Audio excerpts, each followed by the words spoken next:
जी अस्सलाम वालेकुम। कैफेट आज के लेक्चर का आगाज करते हैं। लेक्चर नंबर 1, आज का लेक्चर जो हमारा ऑफिशियल लेक्चर नंबर 1 है। कल का लेक्चर जो था उसे हमने लेक्चर 0 का नाम दिया, बेसिकली ओरिएंटेशन था, उसमें हमने प्लानिंग मेथड डिस्कस किए थे। कंसेप्ट हमारे आज से शुरू होंगे ऑडिट के। वैसे कल के लेक्चर में से अगर आप कोई क्वेश्चन पूछना चाहते हो तो पूछ लीजिए, घर जाके कोई चीज़ कोई बात जहन में आई हो, याद कुछ पूछना चाहते हो पूछ लें, कोई प्रॉब्लम नहीं। अच्छा मुझे बताइए, क्या रोज के 2 घंटे आप ऑडिट को दे सकते हैं? आपकी जो भी डेली रूटीन है उसमें से निकाल सकते हैं? चलिए गुड। अच्छा कल मैंने आपको कोई 2-3 बड़ी ही अहम चीजें बताई थी, याद है ना? वैसे तो वो सारी बातें ही अहम थी लगभग, लेकिन जो सबसे ज्यादा अहम बातें थी वो 2-3 वो मैंने आपको लिखवाई भी थी। बता सकता है कोई स्टूडेंट वो कौन कौन सी थी? जी जी हाँ जी, different answer is not equal to wrong answer. ये सिग्निफिकेंट, मोस्ट सिग्निफिकेंट डिफरेंस है अकाउंटिंग का पेपर सॉल्व करते हुए जो आपकी अप्रोच होगी और ऑडिट का पेपर सॉल्व करते हुए जो अप्रोच होगी आपकी, या कोई भी थ्योरी का पेपर सॉल्व करते हैं। ठीक है, अच्छा इसके अलावा कोई और बात भी थी? हाइब्रिड क्लास में से कोई स्टूडेंट बताना चाहे तो बताए जी। रूम नंबर 4 में से कोई स्टूडेंट अगर बताना चाहे कोई और बात, और क्या थी? हाँ, ऑडिटर जो है वो एक्सेप्शन रिपोर्टिंग के ऊपर काम करता है, एक्सेप्शन रिपोर्टिंग की बेस पे। एक्सेप्शन रिपोर्टिंग की बेस का मतलब ये है कि जो कुछ अगर ऑडिटर कहीं पे जाता है तो जो कुछ सही हो रहा है उसको वो इग्नोर कर देगा, और जो कुछ गलत हो रहा है उसके ऊपर वो फोकस करता है। ठीक है, यूं ही हमने बातों बातों में ये कंसेप्ट डिस्कस किया था। और अगर आप देखें तो अब जब आपके टेस्ट चेक होते हैं ना, तो आपके जो टीचर है वो भी एक्सेप्शन रिपोर्टिंग कर रहा होता है, और आप भी एक्सेप्शन रिपोर्टिंग ही आपके लिए अहम है। क्यों? टेस्ट में आपके लिए ये चीज इतनी अहम नहीं होती कि क्या ठीक की है, बल्कि क्या चीज अहम होती है, क्या गलत की है, क्योंकि इंप्रूवमेंट तो उसी से आएगी ना। ठीक है, तो इसीलिए ऑडिटर जो है वो एक्सेप्शन रिपोर्टिंग के ऊपर की बेस पे काम करता है। और कोई बात भी हमने सीखी थी? हाँ, planning is more important then performance. ठीक है, परफॉर्मेंस भी अहम है लेकिन प्लानिंग इससे ज्यादा अहम है। ठीक है, एग्जाम में क्वेश्चन जो है जो आ गया उसको सॉल्व करना भी अहम होता है, लेकिन क्वेश्चन को सॉल्व करने से पहले 2-3 मिनट सोचना कि ये पूछ क्या रहा है, मैं रिक्वायरमेंट को दोबारा पढ़ लूं, मैं श्योर हो जाऊं। ठीक है, मैंने आंसर लिखना कैसे है, स्टार्ट कैसे करना है, ठीक है, क्या क्या हेडिंग्स इसमें इंक्लूड करनी, ये प्लानिंग करना ये भी अहम है। और हमारे ऑडिटिंग स्टैंडर्ड में लिखा हुआ है प्लानिंग ज्यादा अहम है, क्योंकि अगर प्लानिंग गलत होगी ना तो एग्जीक्यूशन आप जितने मर्जी अच्छे तरीके से कर ले वो बाय डिफॉल्ट गलत हो जाएगी, क्योंकि प्लानिंग ही गलत है। ठीक है, तो इसीलिए प्लान बिल्कुल ठीक है। अच्छा चलिए आज हम स्टार्ट करते हैं पहले ऑडिट के पहले कंसेप्ट का। ठीक है, पहला चैप्टर और उसका पहला कंसेप्ट। अच्छा, बल्कि साथ ही साथ मैंने आपसे कहा था कि हम जो रिसोर्सेज यूज करेंगे ना, वन बाय वन मैं आपके साथ इंट्रोडक्शन देता जाऊंगा।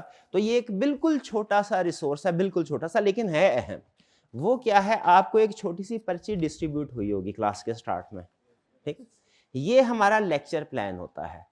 ठीक है, जैसे मैंने बताया ना कि आपके कितने लेक्चर्स होंगे वो टीचर्स ने कैलकुलेट किए होते हैं, कितने लेक्चर्स होंगे, किस लेक्चर में क्या पढ़ाना है अमूमी तौर पे। हालांकि ये प्लान इसमें कमी बेशी हो सकती है, लेकिन ये हम प्लानिंग करके आते हैं। अब डेली बेसिस के ऊपर जब भी लेक्चर स्टार्ट होगा आपको ये छोटी सी पर्ची लेक्चर प्लान जिसे हम बोलते हैं डिस्ट्रीब्यूट कर दी जाएगी। आपको अंदाजा हो जाएगा अच्छा आज की क्लास में हम ये पढ़ने जा रहे हैं।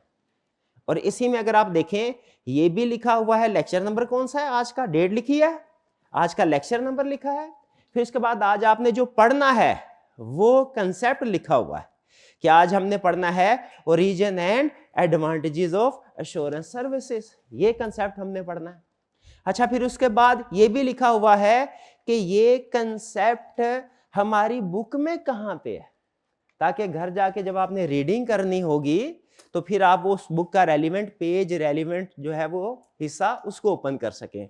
वो लिखा हुआ है कि अगर आप इंस्ट्रक्टर की दोनों बुक्स का रेफरेंस, आईकैप की बुक का रेफरेंस भी है, इंस्ट्रक्टर बुक का रेफरेंस, कल हमने ये डिस्कस किया था ना कि आपके पास दोनों ऑप्शन है, चाहे तो इंस्ट्रक्टर बुक को अडॉप्ट कर लें उसको स्टडी मटेरियल, चाहे तो आईकैप वाला। भाई कंसेप्ट्स दोनों में एक जैसे, अल्फाज का फर्क होगा, तरतीब का फर्क होगा। किसका फर्क होगा? अल्फाज का और तरतीब का, बाकी कंसेप्ट एक जैसे है, वही कंसेप्ट उतने उधर, वही कंसेप्ट उतने उधर, वो आपकी अपनी मर्जी है, जो मर्जी अडॉप्ट कर लें, ठीक है।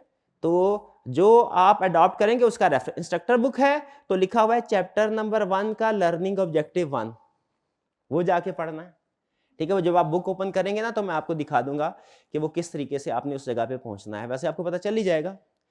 आई कैप की बुक यूज कर रहे हैं तो उसमें क्या लिखा हुआ है, उसमें भी चैप्टर नंबर 1 है, लेकिन उसका पैराग्राफ नंबर डिफरेंट है, 1.2, 1.4, 5.1। अगर आपने इससे पहले कभी आई कैप की बुक रीड किया तो आपको अंदाजा होगा कि उन्होंने अपने पैराग्राफ्स की नंबरिंग की होती है, ठीक है, सेक्शन बनाए होते हैं और हर सेक्शन के अंदर नंबरिंग 1.1, 1.2, 1.3, तो ये वो नंबरिंग है, ठीक है। कि आज जो हम कंसेप्ट पढ़ने जा रहे हैं आई कैप की बुक में वो आपको 3 जगह पे मिलेगा, पैराग्राफ नंबर 1.2 में, 1.4 में और 5.1 में, ठीक है। लेकिन अगर हमारी वाली बुक यूज करेंगे तो उसमें वो आपको एक जगह पे मिलेगा, किस जगह पे, लर्निंग ऑब्जेक्टिव 1। फिर इसके बाद एंड पे नीचे एक और चीज लिखी है, वो क्या भला, असाइनमेंट, रिटन असाइनमेंट, ठीक है। क्योंकि बाज़ औक़ात ऐसा होता है कि हम स्टूडेंट को बोलते हैं कि आपकी असाइनमेंट है एक क्वेश्चन नंबर 1 से लेके 5 तक, 1 से 5, तो अगले दिन स्टूडेंट कहता है सर आपने 2 क्वेश्चन दिए थे, 1 और 5, ठीक है, ऐसे होता है। तो इसलिए इस तरह की कंफ्यूजन को खत्म करने के लिए हम हमेशा असाइनमेंट आपको रिटन फॉर्म में दिया करेंगे, ठीक है, ताकि किसी किस्म की कोई कंफ्यूजन ना रहे। बल्कि मुझे इससे याद आ गया, हमारे ऑडिट का भी एक कंसेप्ट, ऑडिट का कंसेप्ट क्या लिखा हुआ है, वहां पे लिखा हुआ है कि जो रिटन चीज होगी वो ज्यादा बेहतर है वर्बल चीज से। बताइए एग्री करते हैं कि नहीं, अच्छा कंसेप्ट है कि नहीं, अच्छा कंसेप्ट, रिटन चीज ज्यादा बेहतर है वर्बल, तो इसीलिए हमने असाइनमेंट हमेशा आपको रिटन फॉर्म में दिया करेंगे, ठीक है जी। कभी कभार ऐसा होगा कि जो प्लान किया हुआ है ना उसके मुताबिक हो सकता है ना पढ़े, चेंज हो जाता है ना। क्या जो चीज आप जिंदगी में प्लान करते हैं हमेशा ऐसा ही होता है, वैसा ही नहीं होता, उसमें चेंज हो जाता है, चेंज हो जाता है तो हम उस लिहाज से रिवीजन कर लेते हैं, ठीक है। जैसे हमने सोचा होता है हमारा रिजल्ट ये आएगा है, 3 पेपर दिए हैं, 2 पास हो जाएंगे, वो तीनों ही पास हो जाते हैं तो उसके बाद फिर हमें प्लानिंग थोड़ी रिवाइज करनी पड़ती है। उसी तरह कभी कभार ऐसा होगा कि कोई कंसेप्ट के ऊपर अगर ज्यादा डिस्कशन हो गई है तो हो सकता है वो कंसेप्ट मैं घर से सोच के आया हूं मैंने पूरा पढ़ाना है, जबकि क्लास में वो आधा पढ़ा सका हूं, तो उस सूरत में हमारा लेक्चर प्लान और असाइनमेंट रिवाइज हो जाया करेगी, ठीक है। और ये लेक्चर प्लान आपको आपके व्हाट्सएप ग्रुप में भी शेयर कर दिया जाएगा, ताकि जो स्टूडेंट, उसके 2 फायदे होते हैं। एक फायदा तो ये होता है कि अगर लेक्चर में कोई रिवीजन हो गई है ना तो आप जब घर जाके पढ़ने लगते हैं तो एक दफा व्हाट्सएप ग्रुप देख लेते हैं, अच्छा आज कुछ रिवीजन हुई है, सर ने जो प्लान शेयर किया है वो थोड़ा सा चेंज है, ठीक है। कभी बार ऐसा वो क्लास में आपको पता चल जाएगा कि पूरा कंसेप्ट नहीं हुआ, तो रिवाइज्ड वाला जो प्लान है वो फिर आपको व्हाट्सएप ग्रुप में शेयर हुआ। वैसे व्हाट्सएप ग्रुप में हम डेली शेयर करते हैं, रिवाइज ना भी हो ना तब भी शेयर करते हैं, क्योंकि उसका दूसरा बड़ा फायदा ये होता है कि जो स्टूडेंट किसी वजह से क्लास को अटेंड नहीं कर सके उन्हें घर बैठे पता चल जाता है आज सर ने क्या पढ़ाया है और हमने क्या असाइनमेंट करके आनी है। वो हो सके तो अपने किसी दोस्त से ज़बानी कलामी पूछ लेते हैं कि अहम कंसेप्ट क्या थे आज के, जो सर ने ख़ास तौर पे कहा था कि इसको ज़रूर लिख लें, हैं, या सर ने कहा था ये तो बहुत अहम चीज़ है, वो मुझे 2-3 चीज़ें बता दो, फिर थोड़ी सी कोशिश करके खुद रीड कर लेते हैं, ताकि अगले दिन जब वो क्लास में आए तो बिल्कुल ब्लैंक ना हो, कुछ ना कुछ कंसेप्ट्स उनके जहन में हो, ठीक है। फिर अगले दिन आके वो टीचर से लिखवा के जो हमारी ऊपर लैब है आईटी लैब, वहां पे जाके लेक्चर को देख भी सकते हैं फ्री टाइम में, ठीक है। कभी कभार ऐसे हो जाता है ना, छुट्टी हो जाती, कभी कभार होनी नहीं चाहिए वैसे अमूमी तौर पे, लेकिन बहरहाल चलिए। तो ये छोटा सा लेकिन बहुत ही अहम रिसोर्स पहला हमने आपके साथ शेयर किया है, इसका नाम क्या रखा हमने, लेक्चर प्लान। लेक्चर प्लान सारे स्टूडेंट्स को मिल गया ना, शाबाश। चलिए अब चलते हैं हम आज के कंसेप्ट्स की तरफ।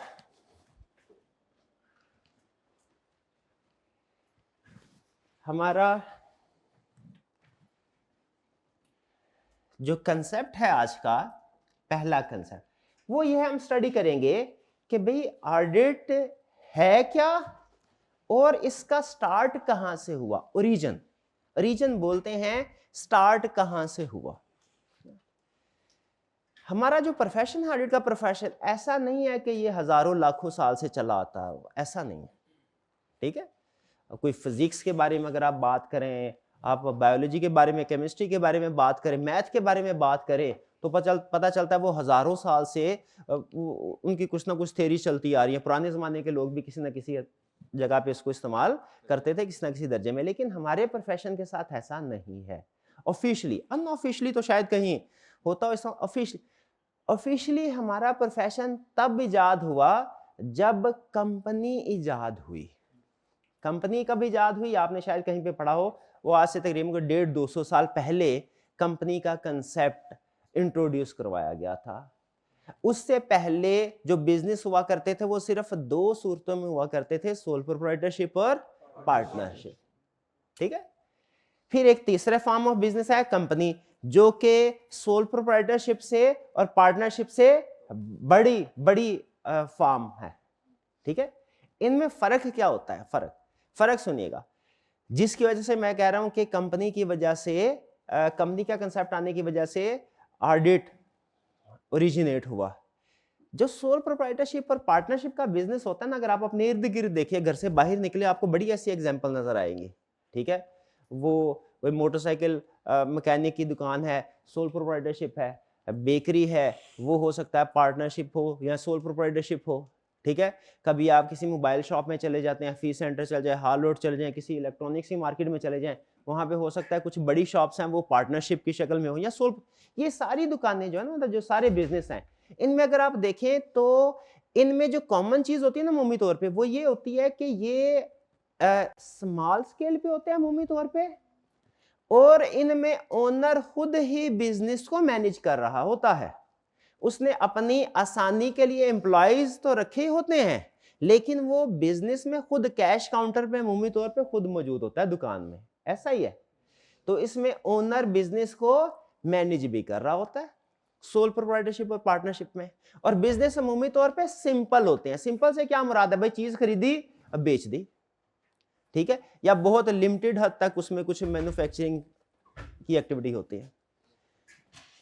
लेकिन जब company form of business organization आया तो ये लार्ज स्केल बिजनेस था। इसमें पैसों की भी ज्यादा जरूरत थी और इनके ऑपरेशंस एक्टिविटीज भी कॉम्प्लेक्स थी। जैसे इमेजिन कीजिए एयरलाइन बिजनेस, आपके ख्याल में क्या ये बिजनेस अगर कोई स्टार्ट करना चाहे, अमूमी तौर पे बात कर रहा हूं, एक अकेले बंदे के पास इतने पैसे होंगे कि वो स्टार्ट कर सके? एक तो प्रॉब्लम आ गई पैसे की, और दूसरी प्रॉब्लम, अगर फर्ज कीजिए पैसे उसके पास आ भी गए, कोई बिलियनियर है फॉर एग्जांपल, तो भी क्या आपके ख्याल में उसके पास पैसे आ गए, क्या उसके पास टेक्निकल स्किल होगी कि जहाज को उड़ा भी सके? नहीं, टेक्निकल स्किल मोस्ट प्रोबेबली नहीं होगी। तो इसीलिए कंपनी फॉर्म ऑफ बिजनेस में दो प्रॉब्लम्स आती हैं। नंबर वन, ज्यादा पैसों की जरूरत पड़ती है जिसके लिए ज्यादा इन्वेस्टर्स चाहिए, और नंबर टू, कंपनी को चलाने के लिए कुछ टेक्निकल लोगों की जरूरत पड़ती है। वो टेक्निकल लोग कौन होंगे? वो कंपनी टू कंपनी वेरी करता है। टेक्सटाइल बिजनेस में वो टेक्निकल जो स्किल चाहिए वो कुछ और है, एयरलाइन के बिजनेस में कुछ और है, शुगर कंपनी स्टार्ट करना चाहे कुछ और है, बैंकिंग बिजनेस स्टार्ट करना चाहे टेक्निकल स्किल कुछ और होगी। लेकिन बहरहाल टेक्निकल स्किल्स रिक्वायर्ड है, इससे एग्री करते हैं। अब यहां पे पैसे का हल तो उन्होंने ये निकाला कि जी अगर ज्यादा पैसे चाहिए कंपनी बनाते हैं और उसमें बहुत से लोग अपना पैसा इन्वेस्ट कर सकते हैं। अगर आपने सोल प्रोप्राइटरशिप पार्टनरशिप का कंसेप्ट पढ़ा है तो आपको अंदाजा होगा, सोल प्रोप्राइटरशिप में एक ही ओनर होता है, पार्टनरशिप में मैक्सिमम 20 तक ओनर्स हो सकते हैं ऑन एवरेज, ठीक है। ऊंच नीच एक्सेप्शन दी हुई है उन्होंने, लेकिन अमूमी एवरेज 20। लेकिन कंपनी फॉर्म ऑफ बिजनेस में कोई लिमिट नहीं है। कंपनी फॉर्म ऑफ बिजनेस में कोई लिमिट नहीं है, जितने भी आपको पैसे चाहिए उतने इन्वेस्टर से इकट्ठे कर सकते हैं, ठीक है। तो पैसे तो इकट्ठे हो गए। इसका जो अच्छा यहां पे रुक के मुझे पहली चीज बताइए, सोल प्रोप्राइटरशिप में जो ओनर होता है उसे क्या बोलते हैं? Sole proprietor. पार्टनरशिप बिजनेस में जो ओनर होता है उसे क्या बोलते हैं? पार्टनर। और कंपनी फार्म ऑफ बिजनेस में जो ओनर होता है उससे क्या बोलते हैं? Share holder. शाबाश। तो अगर मैं कभी आइंदा ओनर बोलूं तो इससे इसका मतलब होगा जाहिर है जो मालिक है, और अगर शेयर होल्डर बोलूं तो आपको पता चल जाएगा कि कंपनी में जो ओनर होते हैं उन्हें हम शेयर होल्डर बोलते हैं। तो शेयर होल्डर्स ने पैसे डाल दिए, इन्वेस्ट कर दिए, पैसे तो इकट्ठे हो गए। भाई बड़ा सा जहाज खरीदना है, 4-5 जहाज खरीदने हैं, पैसे इकट्ठे हो गए। अब अगला मसला पता है क्या है? स्किल, टेक्निकल स्किल चाहिए भाई, पायलट चाहिए। मे बी रेयर केस में कोई ऐसा ओनर हो जिससे खुद भी जहाज उड़ाना आता हो, ऐसा होता है ना बाज, में भी कभी ऐसा हो, लेकिन अमूमी तौर पे ऐसा नहीं होता। तो उसके लिए टेक्निकल लोगों की जरूरत पड़ती है। फिर क्या करते हैं? अखबार में इश्तहार देते हैं, इंटरव्यू होता है, फिर कुछ अच्छे लोगों को अपॉइंट कर लिया जाता है। ये जिन लोगों को अपॉइंट कर लिया जाता है ना, शेयर होल्डर अपॉइंट कर, किस लिए? ताकि वो बिजनेस चलाएं। इन्हें हम कहते हैं मैनेजमेंट या मैनेजर्स। क्या बोलते हैं? मैनेजमेंट या मैनेजर्स। ठीक है, तो शेयर होल्डर में और मैनेजमेंट में फर्क समझ आ गया? शेयर होल्डर हैं कंपनी के मालिक, और जो मैनेजर्स हैं वो कंपनी के एम्प्लॉइज हैं। भाई बात समझ आ रही है? कंपनी का मालिक कौन है? Share holder. कंपनी के एम्प्लॉइज कौन है? मैनेजर। अच्छा, मैनेजर में से जो ज्यादा सीनियर मैनेजर होते हैं ना, उनको एक नाम देते हैं डायरेक्टर्स का। डायरेक्टर, अच्छा लग रहा है ना सुनने में? डायरेक्टर, ये कंपनी का डायरेक्टर है। तो डायरेक्टर कौन है? मैनेजमेंट में भी सीनियर लेवल के लोग, उन्हें कहते हैं हम डायरेक्टर्स। ठीक है, अभी फिलहाल मैं इजी कंसेप्ट बिल्ड कर रहा हूं, बाद में थोड़ा थोड़ा फर्क है, वो बाद में इंशाल्लाह हम डिस्कस करेंगे जब आगे चलेंगे। अच्छा, अब कंपनी को चला कौन रहे हैं? मैनेजर। कंपनी के मालिक कौन है? शेयर। मुझे बताइए जरा सोच के, डेली बेसिस के ऊपर कंपनी के अंदर कौन आता होगा? मैनेजर या डायरेक्टर्स? मैनेजर, फिलहाल मैनेजर की टर्म यूज करते हैं। मैनेजर आते होंगे या के ओनर्स? मैनेजर्स। ओके, यहां पे एक प्रॉब्लम अराइज हुई जिसकी वजह से ऑडिटर की जरूरत पड़ी। सोल प्रोप्राइटरशिप में और पार्टनरशिप में तो चूंकि जो मालिक होते थे, ओनर, वो खुद ही बिजनेस को अमूमी तौर पे मैनेज भी कर रहे होते हैं, तो उसमें कभी इस चीज की ज्यादा जरूरत पेश नहीं आई। लेकिन कंपनी फार्म ऑफ बिजनेस में जिसमें पैसा भी ज्यादा है और सारा पैसा, सारे एसेट शेयर होल्डर ने मैनेजर के हवाले कर दिए और कहा हमारे बिहाफ पे तुम इस कंपनी को चलाओ, तो जब शेयर होल्डर्स घर चले गए और डायरेक्टर्स या मैनेजर्स कंपनी को चला रहे हैं, तो घर जाके शेयर होल्डर के जहन में एक ख्याल आया।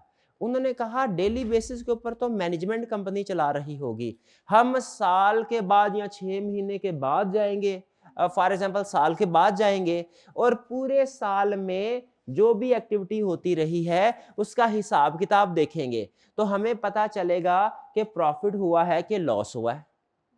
ठीक है, प्रॉफिट हुआ है तो हम मैनेजर्स को शाबाश देंगे, उन्हें थोड़ा सा बोनस भी देंगे। अगर लॉस हुआ हो तो हम उनमें से कुछ लोगों को नौकरी से निकाल देंगे। ये सारा काम तो होगा साल के बाद। ठीक है जी, और हमें बिजनेस में जो कुछ होता रहा है पता चल जाएगा। क्लियर? लेकिन अब यहां पे देखें, यहां पे सबसे अहम चीज पता है क्या हुई? सबसे अहम चीज जिसकी बेस पे डिसीजन मेकिंग होनी है वो है वो रिकॉर्ड जो साल के बाद मैनेजर्स ने अपने पूरे साल की परफॉर्मेंस का रिकॉर्ड शेयर होल्डर्स को देना है। देखिए सबसे अहम डॉक्यूमेंट इस वक्त क्या हुई? वो रिकॉर्ड जो साल के बाद मैनेजर्स ने प्रिपेयर करके क्योंकि शेयर होल्डर ने उस रिकॉर्ड की बेस पे डिसीजन मेकिंग करनी है कि हमने मैनेजर्स को शाबाश देनी है, बोनस देना है, या इनको नौकरी से निकालना है, उस रिकॉर्ड की बेस पे ना। तो यहां पे गड़बड़ क्या हुई? गैस कीजिए। हाँ जी, रिकॉर्ड में कि क्या यहां पे $1 मिलियन क्वेश्चन ये आया, क्या मैनेजमेंट सारे साल की परफॉर्मेंस को सही सही शो करवा के ओनर्स के हवाले करेगी या उसमें कुछ गड़बड़ करेगी। अच्छा, आगे चलने से पहले मेरे एक सवाल का जवाब, और मैं ये चाहता हूं ये हाइब्रिड क्लास में रूम नंबर 4 में से इसका आंसर आए। वो रिकॉर्ड जो मैनेजमेंट ने पूरे साल में बना के एंड पे शेयर होल्डर्स के ओनर्स के हवाले करना है कि सर सारा साल में हमारी परफॉर्मेंस ये रही, साल के एंड पे हमारी पोजीशन ये रही, उस रिकॉर्ड को कंपनी लॉ की लैंग्वेज में क्या कहते हैं? रूम नंबर 4 में से आंसर बताइए। रूम नंबर, शाबाश बताइए जी, क्या कहते हैं उसको? थोड़ा सा ऊंची बोलिएगा, क्या कहते हैं? ऑडिट रिपोर्ट नहीं बोलते भाई, आवाज इनकी नहीं आ रही, जरा थोड़ा सा इनके। हाँ हाँ जी जी भाई बताइए क्या कहते हैं जी? पास कीजिएगा जी। तो क्या बोलते हैं उसको, रिकॉर्ड को? फाइनेंशियल स्टेटमेंट, शाबाश। और ये आपने अकाउंटिंग में पढ़ा भी होगा और इसको प्रिपेयर करना सीखा भी होगा। क्लास में मेरे ख्याल है सारे ही स्टूडेंट्स को बेसिक लेवल की फाइनेंशियल स्टेटमेंट्स तो प्रिपेयर करना आती होंगी, कुछ रूटीन की एडजस्टमेंट के साथ। बिल्कुल, तो उसूल याद रखिए, फाइनेंशियल स्टेटमेंट सही तो उसकी बेस पे जो लोग डिसीजन मेकिंग करेंगे वो सही, फाइनेंशियल स्टेटमेंट्स गलत तो उसकी बेस पे जो डिसीजन मेकिंग की जाएगी वो भी गलत होगी। अच्छा, यहां पे आया अब कंफ्लिक्ट, ठीक है? यहां पे क्या आया? कंफ्लिक्ट। कंफ्लिक्ट से पहले मैं आपके साथ थोड़ी डिबेट करना चाहता हूं शेयर होल्डर और मैनेजमेंट के रिलेशनशिप के ऊपर। ये फर्ज कीजिए ये है कंपनी के मालिक यानी शेयर होल्डर्स, और ये है कंपनी के एम्प्लॉयज यानी मैनेजमेंट या मैनेजर या डायरेक्टर्स कह लें। शेयर होल्डर्स ने इनको अपॉइंट किया, इनको कहा भैया हमारे पैसे आपके हवाले, हमारा बिजनेस आपके हवाले, हम घर जा रहे हैं, सारा साल आपने काम करना है, साल के बाद जो कुछ भी आपने किया है सारी परफॉर्मेंस रिटर्न फॉर्म में हमारे सामने शो करवानी है, ठीक है? और वो किस शक्ल में शो करवानी है? फाइनेंशियल स्टेटमेंट की शक्ल में। डन जी। अब अगर आप देखें ना, जो इन दोनों का शेयर होल्डर और मैनेजमेंट का लीगल रिलेशनशिप है, इसे हमने 3 कंसेप्ट्स के साथ एक्सप्लेन कर सकते हैं कि शेयर होल्डर और मैनेजमेंट का एक दूसरे के साथ लीगल रिलेशनशिप क्या है। इसे हम 3 कंसेप्ट्स के साथ एक्सप्लेन कर सकते हैं। पहला कंसेप्ट है हमारा स्टीवर्डशिप, दूसरा कंसेप्ट है हमारा अकाउंटेबिलिटी, और तीसरा कंसेप्ट है हमारा एजेंसी। ठीक है जी। अच्छा, अब इनका मतलब क्या है सुने। एजेंसी का मतलब क्या है? शेयर होल्डर और मैनेजमेंट में एजेंसी रिलेशनशिप है। आपने कैफ और बिजनेस लॉ में गालबन पढ़ा होगा एजेंसी रिलेशनशिप। यानी एजेंसी रिलेशनशिप क्या होता है? जिसमें एक प्रिंसिपल होता है, एक एजेंट होता है, और कौन किसकी इंस्ट्रक्शन पे काम करता है?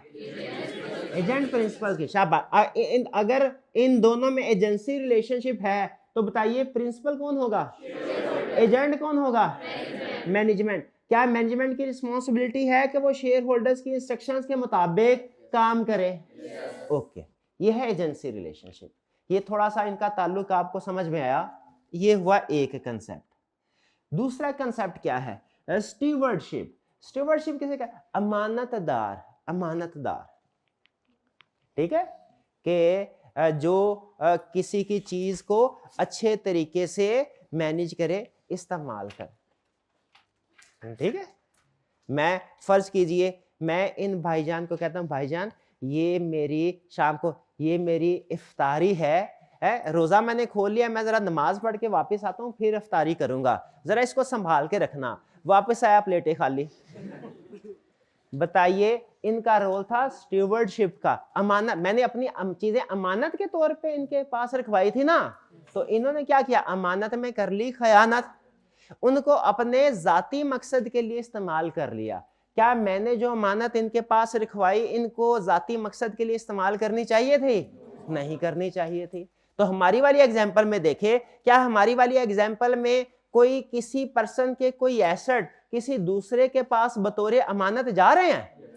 किसके एसेट किसके पास जा रहे हैं? शेयर होल्डर के एसेट मैनेजर। क्या इसलिए जा रहे हैं कि वो इन पैसों से अपनी गाड़ियां खरीद ले जाती, अपने बच्चों के स्कूल की फीस अदा करें, महंगे महंगे स्कूल की, ठीक है, अपनी प्रॉपर्टीज बना, इसलिए नहीं, बल्कि किस लिए?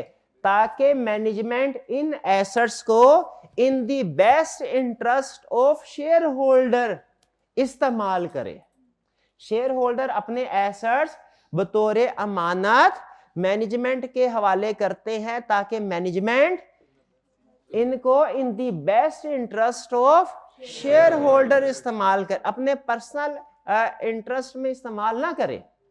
बदले में उनको सैलरी मिल तो रही है, और अगर प्रॉफिट हुआ तो एंड में बोनस भी मिल जाएगा। तो वो एसेट बतौर है इस वक्त मैनेजमेंट के पास, लेकिन बतौर अमानत है। मैनेजमेंट स्टीवर्ड है, स्टीवर्ड्स हैं, ठीक है। मैनेजमेंट क्या है? स्टीवर्ड्स। तो मैनेजमेंट के जो शेयर होल्डर के साथ रिलेशनशिप है उसे क्या बोलेंगे हम? स्टीवर्डशिप। स्टीवर्डशिप समझ आ गई इसमें, ठीक है। इसमें स्टीवर्ड्स कौन है? मैनेजमेंट। उन्हें in the best interest of share holder काम करना है कि अपने पर्सनल बेस्ट इंटरेस्ट में, शेयर होल्डर के बेस्ट में। अब मैनेजमेंट बैठी है, सोच रही है 2 महीने बाद ऐसा करते हैं, बिजनेस तो चल नहीं रहा, हम अपनी सैलरी सारी डबल कर लेते हैं। एक बोलने लगा अगर अपनी सैलरी डबल कर लेंगे तो शेयर होल्डर का प्रॉफिट जो है वो तो कम हो जाएगा।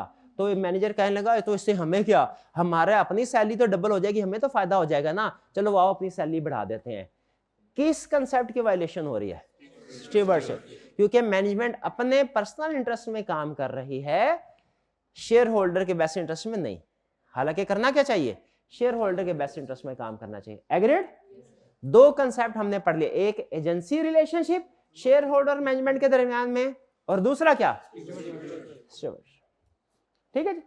तीसरा, अच्छा अब स्टीवर्डशिप है, यानी तीसरा कंसेप्ट स्टीवर्डशिप से रिलेटेड है कि उन्होंने in the best interest of share holder काम करना है। ये कैसे पता चलेगा उन्होंने in the best interest of share holder काम किया है मैनेजमेंट ने कि अपने पर्सनल इंटरेस्ट में? पता कैसे चलेगा भाई? वो शेयर होल्डर तो घर बैठे हैं, साल बाद आना है। रिकॉर्ड से पता चलेगा, फाइनेंशियल स्टेटमेंट से पता चलेगा। तो क्या मैनेजमेंट अकाउंटेबल है, जिम्मेदार है, पूरे साल में उन्होंने जो भी एक्टिविटीज की हैं उनकी जवाबदेह है क्या?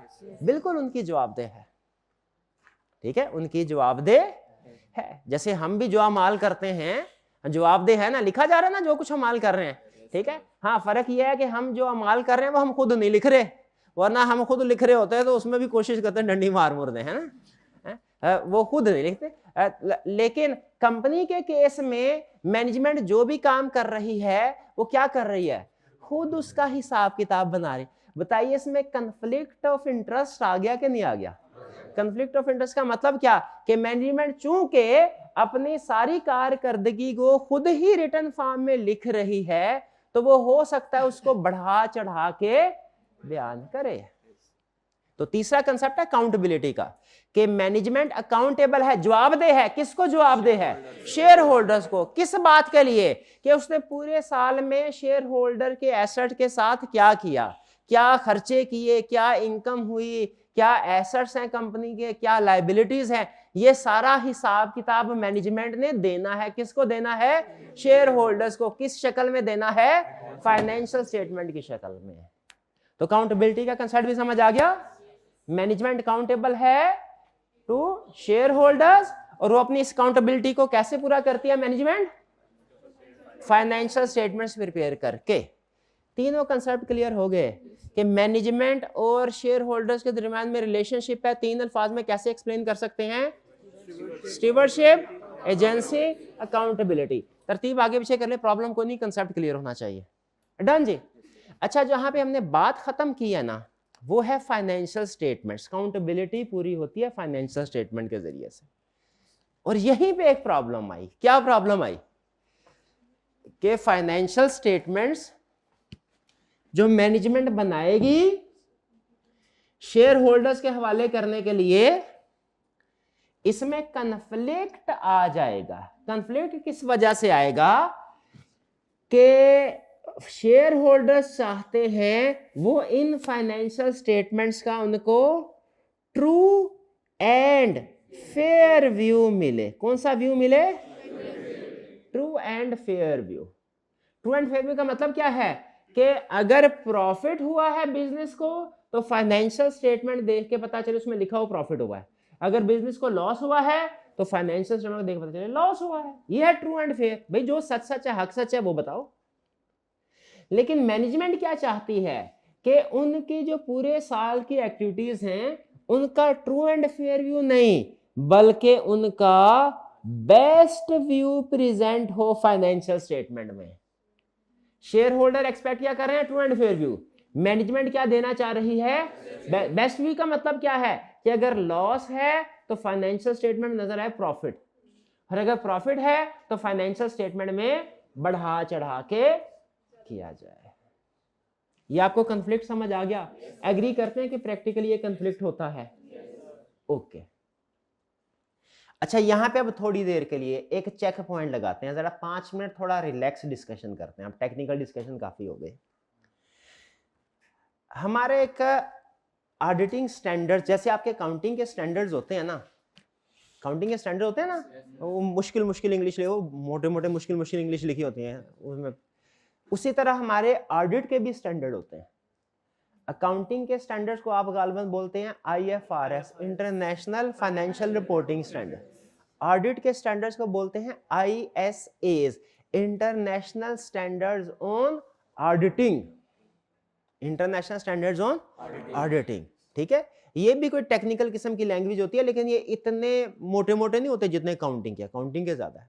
ऑडिट भी आहिस्ता आहिस्ता जैसे जैसे फ्रॉड घपले सामने आते जा रहे हैं ना, जो ऑडिट के स्टैंडर्ड के सफ़े हैं ना वो बढ़ते जा रहे हैं। जैसे हर नए फ्रॉड के साथ कुछ ना कुछ सफ़े उसमें बढ़ जाते हैं कि अब आइंदा ये भी करना है, हमने ये भी करना है, ये भी करना है। ठीक है, उन स्टैंडर्ड्स में एक स्टैंडर्ड है जिसमें एक बात लिखी हुई है, वो बात मैं आपके सामने रखना चाहता हूं और ये आपसे पूछना चाहता हूं कि क्या इन स्टैंडर्ड में काम की बातें लिखी हैं कि बेकार बातें लिखी है। उसमें एक बात ये लिखी हुई है, अगर आप चोर को, अल्फाज थोड़े से मुख्तलिफ हैं, चोर को पकड़ना चाहते हैं तो चोर की तरह सोचे, चोर बने नहीं लेकिन चोर की तरह सोचे। मुझे बताइए क्या आप इस पॉइंट ऑफ व्यू से एग्री करते हैं? ओके। तो अगर हम देखें इस वाले ये जो शेयर होल्डर और मैनेजमेंट है ना, इसमें अभी तक हमारी एंट्री नहीं हुई। हम ना मैनेजमेंट में हैं ना शेयर होल्डर, हमारी एंट्री तो अभी होनी है, लेकिन पहले उसकी ग्राउंड क्रिएट कर रहा हूं मैं। यहां पे मैनेजमेंट जो है, अब हम जब आएंगे तो हमारा मकसद आपके ख्याल में क्या होगा भला? चोर। हमने ये देखना है क्या मैनेजमेंट जो फाइनेंशियल स्टेटमेंट शेयर होल्डर को बना के दिए ठीक है कि नहीं। तो अगर हमने फाइनेंशियल स्टेटमेंट्स में कोई एरर या फ्रॉड किए गए हैं, क्या किए गए हैं? एरर या फ्रॉड किए गए हैं, तो हमें उसको डिटेक्ट करने की कोशिश करनी चाहिए, करनी चाहिए। तो उसको डिटेक्ट करने के लिए हमें फिर मैनेजमेंट की तरह सोचना होगा। तो मैं अब आपको एक रोल दे रहा हूं। फर्ज कीजिए कि मैं शेयर होल्डर हूं, आप मैनेजमेंट हैं। आपने फाइनेंशियल स्टेटमेंट्स प्रिपेयर करके मुझे देनी है और आपका मकसद क्या है कि उसमें प्रॉफिट ज्यादा से, कंपनी की तबाही फिरी पड़ी है, लेकिन आप ये चाहते हैं कि फाइनेंशियल स्टेटमेंट्स में प्रॉफिट ज्यादा, क्योंकि इसकी बेस पे आपको बोनस मिलना है। और अगर कभी सही सही पता चल गया ना कंपनी तबाह हो चुकी है, तो वो आपको तो जॉब से निकाल देंगे, धक्के मार के निकाल देंगे। तो आप ये चाहते हैं फाइनेंशियल स्टेटमेंट में प्रॉफिट ज्यादा से ज्यादा हो। अब आप लोगों की क्रिएटिविटी का इम्तिहान है, बताइए क्या करेंगे फाइनेंशियल स्टेटमेंट्स में, वन बाय वन। जी बताइए। सेल्स को बढ़ा देंगे, गुड, वेल डन। ये प्रोबेबली जो सबसे ज्यादा फ्रॉड किया जाता है ना फाइनेंशियल स्टेटमेंट में, वो यही किया जाता है। क्या किया जाता है? सेल्स बढ़ा दी जाती है। वेरी गुड पॉइंट, शाबाश। और डेप्रिसिएशन को कम दिखाएंगे, अजीब बात है। दूसरे नंबर पे जो सबसे ज्यादा फ्रॉड किया जाता है ना, वो ये है कि जितने भी एस्टीमेट होते हैं ना, प्रोविजंस जितनी भी होती हैं, उनको कम कर दिया जाता है। बेहतरीन, सही लाइन पे सोच रहे हैं। एक मिनट है, अब जरा हाइब्रिड क्लास में, हाइब्रिड क्लास रूल नंबर 6 में से बताइए, आप लोगों ने अगर फाइनेंशियल स्टेटमेंट में फ्रॉड करना है क्या करेंगे? शाबाश शाबाश, आइडिया दीजिए, आइडिया, शाबाश। ये हमारी फीमेल साइड पे हमारी बहन बैठी है आगे सामने, शाबाश। इन्होंने चार्टर्ड अकाउंटेंट इंशाल्लाह बनना है, इनसे पूछिए जरा, बताइए शाबाश, क्या करेंगे आप? कोई तरीकाकार बताइए, कोई सा बता दीजिए। प्रॉफिट ज्यादा से ज्यादा करना, या बैलेंस शीट में एसेट्स को ज्यादा से ज्यादा शो करवाना है, या बैलेंस शीट में लायबिलिटीज को कम से कम, क्योंकि एसेट और लायबिलिटी का दूसरा इंपैक्ट जो है वो भी प्रॉफिट पे जाता है। जी शाबाश, बताइए, कोई सेशन दीजिए,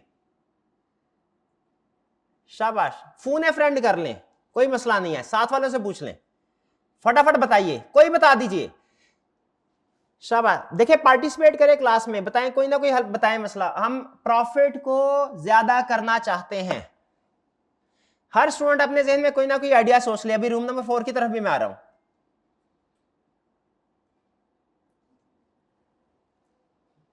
समझ तो आप गए होंगे।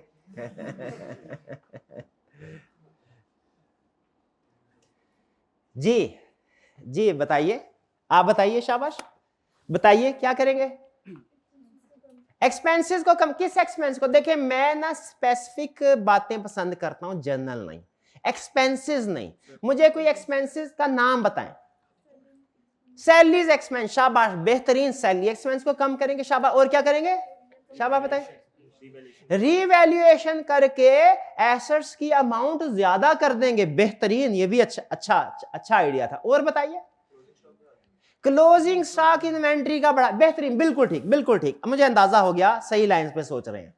तो ये मुख्तलिफ तरीके हैं फ्रॉड करने के। बाज़ औक़ात गलती भी हो जाती है, लेकिन बाज़ औक़ात मैनेजमेंट जानबूझ के ये काम करती है ताकि प्रॉफिट ओवरस्टेट हो। अब आपको समझ लग गया मैनेजमेंट जो बेस्ट व्यू प्रेजेंट करेगी फाइनेंशियल स्टेटमेंट का वो कैसे करेगी।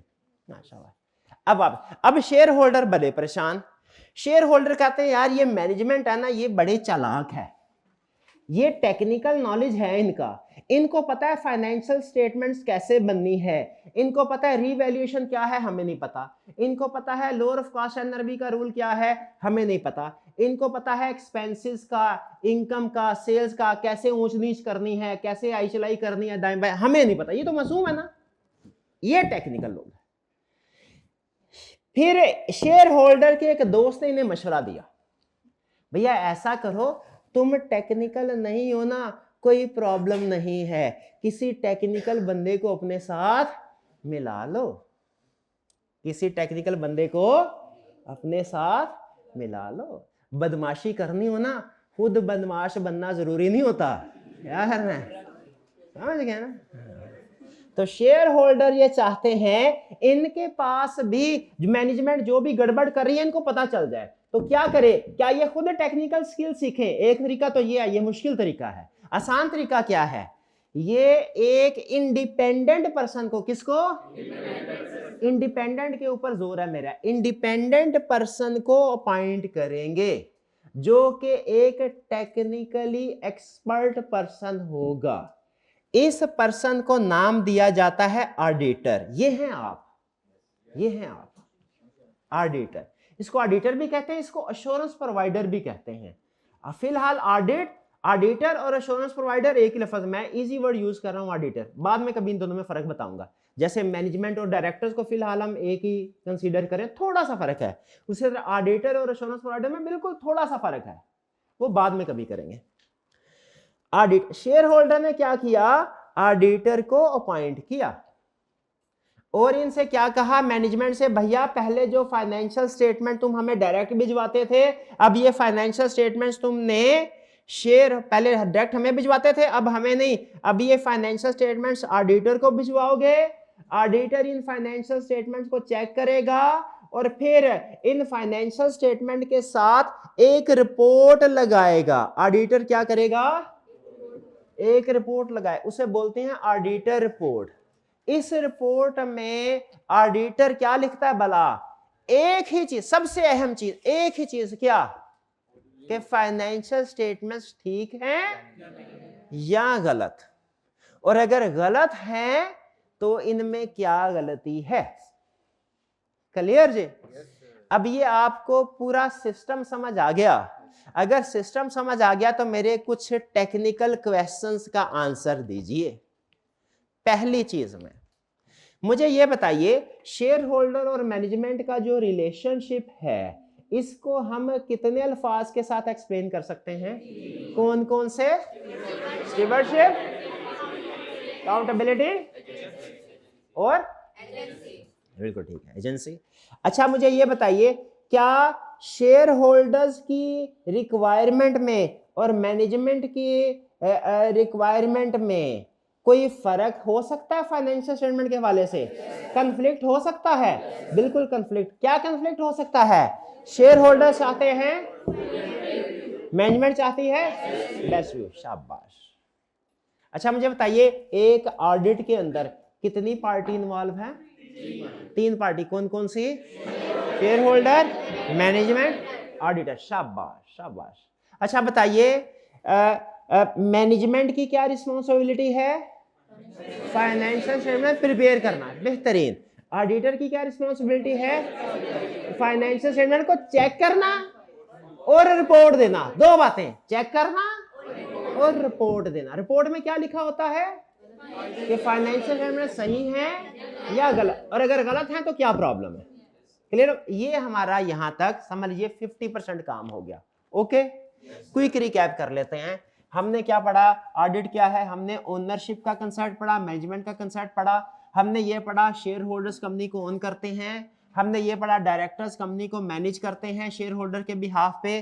फिर हमने 3 कंसेप्ट पढ़े, स्टीवर्डशिप, अकाउंटेबिलिटी, एजेंसी। स्टीवर्डशिप में हमने पढ़ा कि डायरेक्टर्स जो है ना वो एज स्टीवर्ड एक्ट करते हैं। ठीक है, वो किस चीज के मानदार होते हैं? वो कंपनी के एसेट्स, शेयर होल्डर के बिहाफ पे कंपनी के एसेट्स को मैनेज करते हैं। फिर हमने पढ़ा कि हो सकता है छोटे मोटे बिजनेस में जो कंपनी का ओनर है और जो कंपनी को मैनेज करने वाला ये एक ही हो, छोटी छोटी सोल प्रोप्राइटरशिप, पार्टनरशिप या छोटी छोटी कंपनी में। लेकिन बड़ी बड़ी कंपनीज में ये क्या होते हैं? सेपरेट होते हैं। अकाउंटेबिलिटी में हमने क्या पढ़ा कि जब डायरेक्टर्स को सारे एसेट दे दिए गए तो खुली छुट्टी नहीं है जो मर्जी करते रहो, बल्कि इन्होंने हिसाब किताब देना है कि सारा साल क्या करते रहे हैं। डायरेक्टर्स कैसे हिसाब किताब देते हैं? फाइनेंशियल स्टेटमेंट्स प्रिपेयर करके शेयर होल्डर्स को, और उस फाइनेंशियल स्टेटमेंट्स की बेस पे शेयर होल्डर्स ने कोई डिसीजंस करने होते हैं। अगर आपने कैप 7 कंपनी लॉ पढ़ा है तो आपको अंदाजा उसमें लिखा होता था एजीएम में फाइनेंशियल स्टेटमेंट शेयर होल्डर को प्रेजेंट की जाती हैं जो प्रूव करते हैं वो। ठीक है, तो वो लीगल रिक्वायरमेंट है सिर्फ। बहरहाल, तो एजेंसी क्या है? एजेंसी का मतलब ये है कि डायरेक्टर्स शेयर होल्डर के एजेंट हैं। डायरेक्टर ने शेयर होल्डर के इंस्ट्रक्शन के मुताबिक काम करना है। ठीक है, ये ना हो शेयर होल्डर्स कहें भैया ये जहाज उड़ाने हैं, आपने एयरलाइन का बिजनेस स्टार्ट करना है, वो इन पैसों से बिटकॉइन बाय कर लेंगे, बैठे बैठे प्रॉफिट हो जाएगा, पता चले डूब गए हैं पैसे। ठीक है, ऐसे तो नहीं होना चाहिए ना। जो शेयर होल्डर ने इंस्ट्रक्शन दी है डायरेक्टर्स को उनके मुताबिक ही काम करना है। ये क्लियर हो गया जी? अच्छा चलिए, अब आपको मुझे ये बताइए, हमारी इस कहानी के अंदर विलन कौन है? ये डिपेंड करता है पर्सपेक्टिव किसका है। अगर तो आप मैनेजमेंट बन के सोचेंगे ना, मैनेजमेंट की जिंदगी में विलन कौन है? ऑडिटर। लेकिन हम तो ऑडिटर हैं, हम तो ऑडिटर के पॉइंट ऑफ व्यू से सोचेंगे। ऑडिटर, इस स्टोरी में ऑडिटर के पॉइंट ऑफ व्यू से विलन कौन है और हीरो कौन है? ऑडिटर। क्लियर जी? अच्छा, अब जब फाइनेंशियल स्टेटमेंट्स ऑडिट होने के बाद ऑडिट रिपोर्ट के साथ शेयर होल्डर के पास पहुंची, बताइए ये बेहतर है कि ऑडिट के बगैर पहुंचे? ऑडिट के बाद। क्यों? इसमें होता यह है, जब ऑडिट होता है तो उसमें बहुत से एरर्स या फ्रॉड आइडेंटिफाई हो जाते हैं। ऑडिटर बहुत से एरर्स या फ्रॉड आइडेंटिफाई करके शेयर होल्डर को बता देता है, जिससे शेयर होल्डर से फ्रॉड होने से बच जाते हैं शेयर होल्डर। ठीक है, बल्कि अगर मैनेजमेंट को पता हो ना कि साल के बाद ऑडिटर ने आके किसी बंदे ने चेकिंग करनी है और हमसे पूछताछ करनी है, तो वो पहले से ही अलर्ट रहते हैं, वो ये काम कई दफा करते ही नहीं है। ठीक है, लेकिन कई लोग करते भी हैं, वो समझते हैं जी हम इतने चालाक हैं हमें कोई पकड़ नहीं सकता, तो करते भी हैं कोई, लेकिन कुछ मना भी हो जाते हैं कि उन्हें पता होता है साल के बाद चेकिंग होनी है। तो ऑडिटर क्या करता है, फाइनेंशियल स्टेटमेंट की चेकिंग करता है तो बहुत से एरर्स या फ्रॉड आइडेंटिफाई कर लेता है। डन जी, ओके।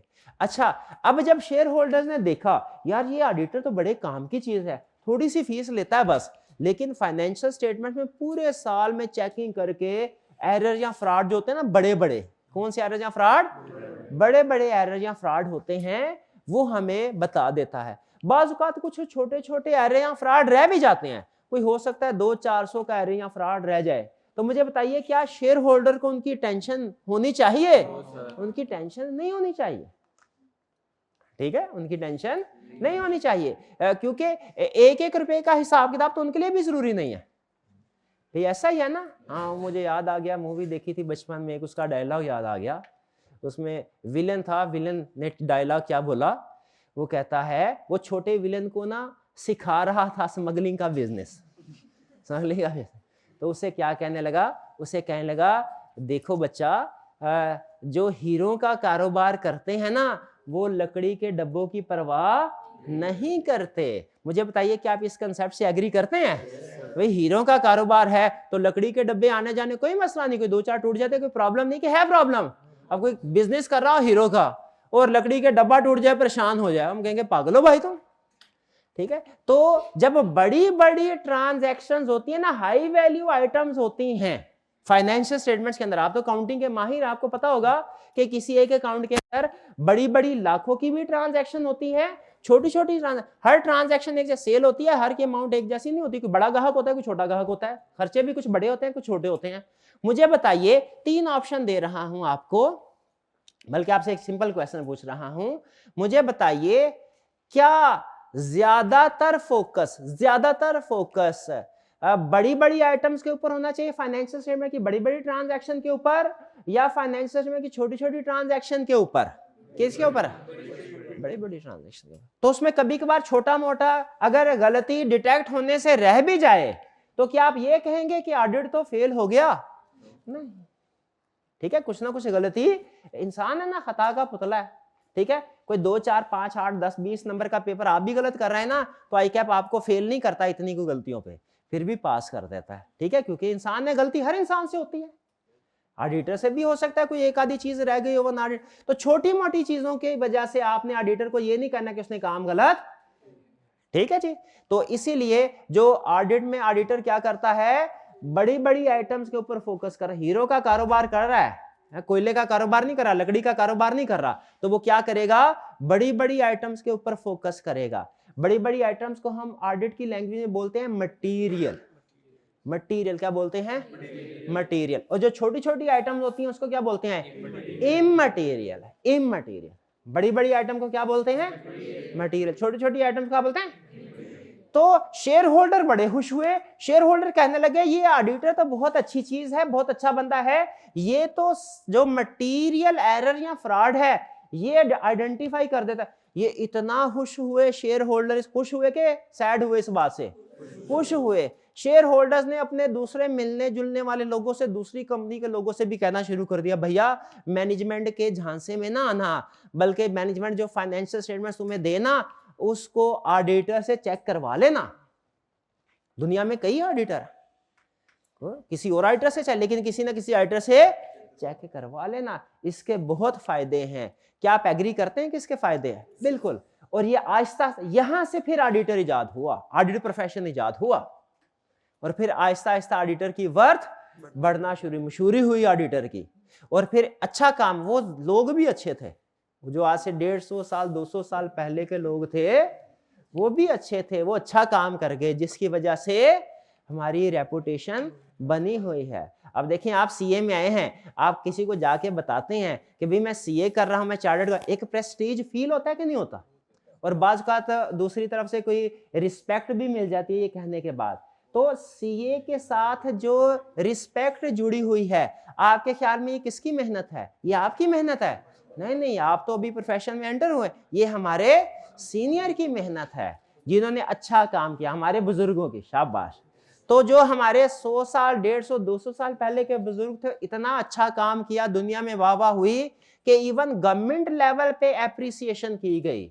और आज दुनिया की ज्यादातर गवर्नमेंट इंक्लूडिंग पाकिस्तान की गवर्नमेंट ने ये रिक्वायर कर दिया हुआ है कि बड़ी बड़ी कंपनीज का ऑडिट रिक्वायर्ड बाय लॉ है। बड़ी बड़ी कंपनीज का ऑडिट कहते हैं, सोल प्रोप्राइटरशिप, पार्टनरशिप वगैरह, एनजीओ वगैरह है, छोटी मोटी कंपनीज है, इनको छोड़ो, इनकी खैर है, ये चाहे ऑडिट करवाएं चाहे ना करवाएं, इनके लिए ऑप्शनल है। लेकिन जो बड़ी बड़ी कंपनी है ना, वो लॉ में शायद लिमिट भी है, क्या 1 मिलियन की लिमिट है, जिस कंपनी का पेड अप कैपिटल 1 मिलियन से ज्यादा होगा उसके लिए ऑडिट कराना रिक्वायर्ड है, कंपनी लॉ में कैफ 7 में लिखा हुआ कहीं पे। तो पाकिस्तान में भी और बाकी की कंट्रीज में भी अब ये लीगली रिक्वायर्ड है कि जब कभी कोई बड़ी कंपनी अपनी फाइनेंशियल स्टेटमेंट्स बनाएगी तो जब तक उसका ऑडिट नहीं होगा शेयर होल्डर के पास नहीं जाएगी, पहले ऑडिट होगा फिर उसके बाद शेयर होल्डर के पास फाइनेंशियल स्टेटमेंट जाएंगे। आप बताइए क्या गवर्नमेंट का ये फैसला ठीक है? बिल्कुल ठीक है। क्लियर हो गई बात ये? तो इसका मतलब ये हुआ, अच्छा ये जो चीज रिक्वायर्ड बाय लॉ होती है ना, रिक्वायर्ड बाय लॉ, इसे हम कहते हैं स्टैट्यूटरी रिक्वायरमेंट। और जो चीज रिक्वायर्ड बाय लॉ नहीं होती उसे कहते हैं नॉन स्टैट्यूटरी।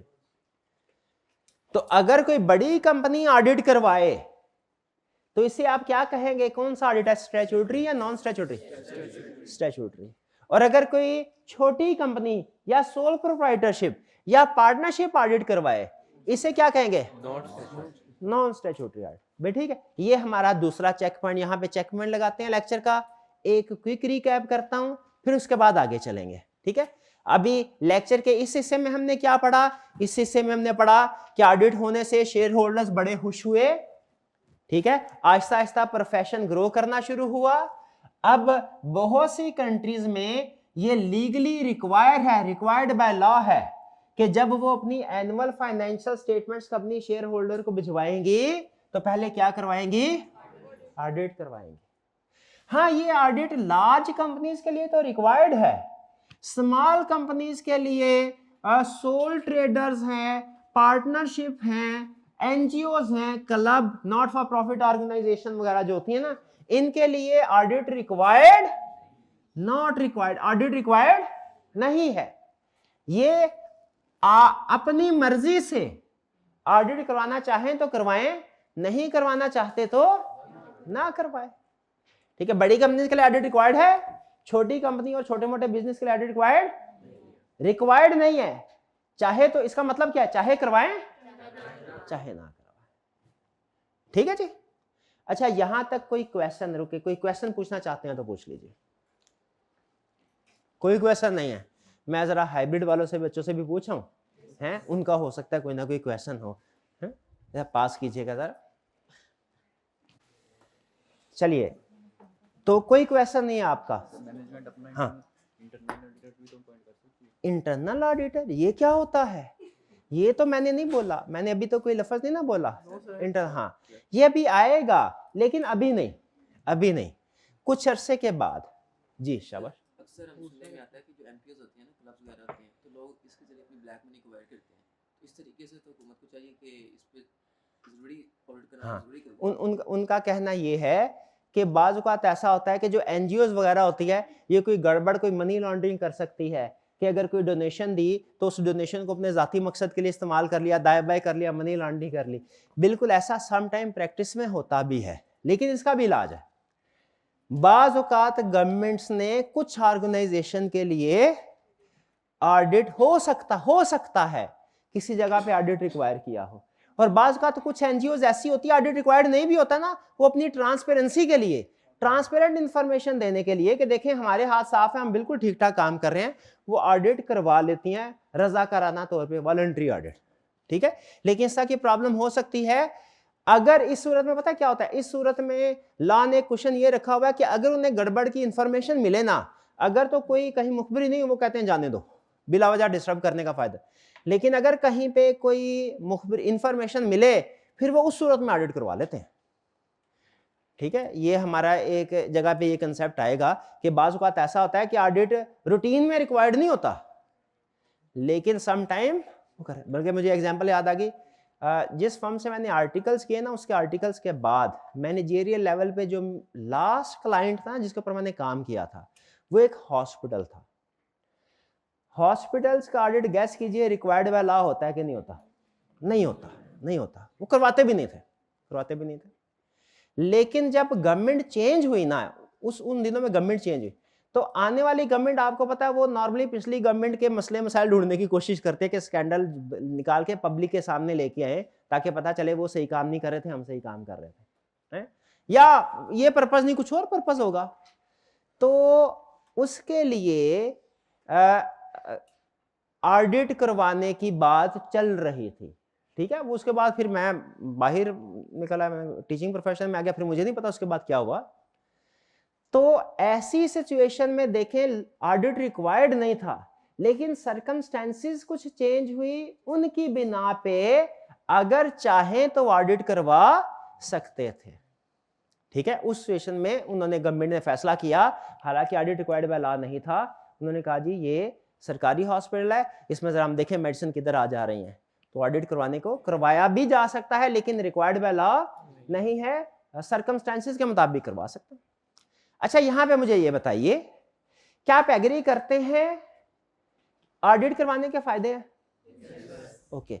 क्या आप एग्री करते हैं कि लार्ज कंपनीज के लिए ऑडिट रिक्वायर्ड है, और जो लार्ज कंपनीज नहीं है, स्मॉल कंपनी या स्मॉल बिजनेस है, एनजीओ, उनके लिए ऑडिट रिक्वायर्ड नहीं है? अच्छा, मुझे बताइए, अगर उनके लिए ऑडिट रिक्वायर्ड नहीं है तो क्या वो पागल हैं जो ऑडिट करवाएंगे? Small companies, NGO, sole proprietor party, वो क्यों करवाएंगे ऑडिट? ये दिखाने के लिए कि हम सही काम कर रहे हैं। शाबाश, ये दिखाने के लिए कि हम सही काम कर रहे हैं, ट्रांसपेरेंसी के लिए। तो अब हम आखिरी कंसेप्ट आज का यही पढ़ने जा रहे हैं कि क्यों ऐसा होता है कि कुछ कंपनीज जिनके लिए ऑडिट रिक्वायर्ड नहीं भी है, वो भी बाज़ औक़ात ऑडिट करवाती हैं। क्यों ऐसा होता है, हम ये सीखने जा रहे हैं, ठीक है भाई। क्यों ऐसा होता है? सिंपल भाई, ऑडिट करवाने के कुछ बेनिफिट्स है, इस वजह से ऐसा होता है। ऑडिट किस लिए करवाया जाता है? ऑडिट करवाने की एक सबसे बड़ी रीजन तो यह लीगली रिक्वायर्ड है, लेकिन और भी रीजंस हैं, क्योंकि कुछ ऐसी ऑर्गेनाइजेशन भी ऑडिट करवाती हैं अपना जिनके लिए लीगली रिक्वायरमेंट नहीं है। तो वो क्यों करवाती हैं भला ऑडिट? ऑडिट के कुछ एडवांटेजेस हैं, वो एडवांटेजेस हम पढ़ने जा रहे हैं। पहला एडवांटेज क्या है? Enhance credibility. फाइनेंशियल स्टेटमेंट्स के दो ऑप्शन दे रहा हूं। नंबर 1, ऑडिट के बगैर फाइनेंशियल स्टेटमेंट शेयर होल्डर के पास जाएं। बताइए ये ज्यादा क्रेडिबल हैं कि ऑडिट होने के बाद फाइनेंशियल स्टेटमेंट शेयर होल्डर का? तो क्या हम ये कह सकते हैं कि ऑडिट फाइनेंशियल स्टेटमेंट्स में क्रेडिबिलिटी को ऐड कर देता है, ठीक है। ऑडिट फाइनेंशियल स्टेटमेंट्स में क्रेडिबिलिटी को ऐड कर देता है। ऑडिट करवाने के बाद हम फाइनेंशियल स्टेटमेंट्स के बारे में ज्यादा श्योर हो जाते हैं कि वो ठीक है। ऑडिट एक तरह से क्रेडिबिलिटी देता है फाइनेंशियल स्टेटमेंट्स को। ऑडिट एक तरह से अश्योरेंस देता है, यकीन दहानी करवाता है, ऐड करवाता है, हम कॉन्फिडेंट हो जाते हैं, कॉन्फिडेंस ऐड करता है फाइनेंशियल स्टेटमेंट। डन जी। तो पहला बेनिफिट क्या है? Audit enhance credibility. लोगों का फाइनेंशियल स्टेटमेंट में ट्रस्ट बढ़ जाता है। जो इन्वेस्टर्स होते हैं या जो लेंडर्स होते हैं वो फाइनेंशियल स्टेटमेंट्स के ऊपर ज्यादा रिलाय, ऑडिटेड फाइनेंशियल स्टेटमेंट पे ज्यादा रिलाय किया जाता है, अनऑडिटेड फाइनेंशियल स्टेटमेंट्स पे कम रिलाय किया जाता है। डन जी। एक तो फायदा ये हो गया, ठीक है, कि सोल प्रोप्राइटरशिप पार्टनरशिप अगर ऑडिट करवा लेंगे तो उनके रिलायंस बढ़ जाएगी लोगों की उनके ऊपर। फिर और क्या? Ensuring compliance.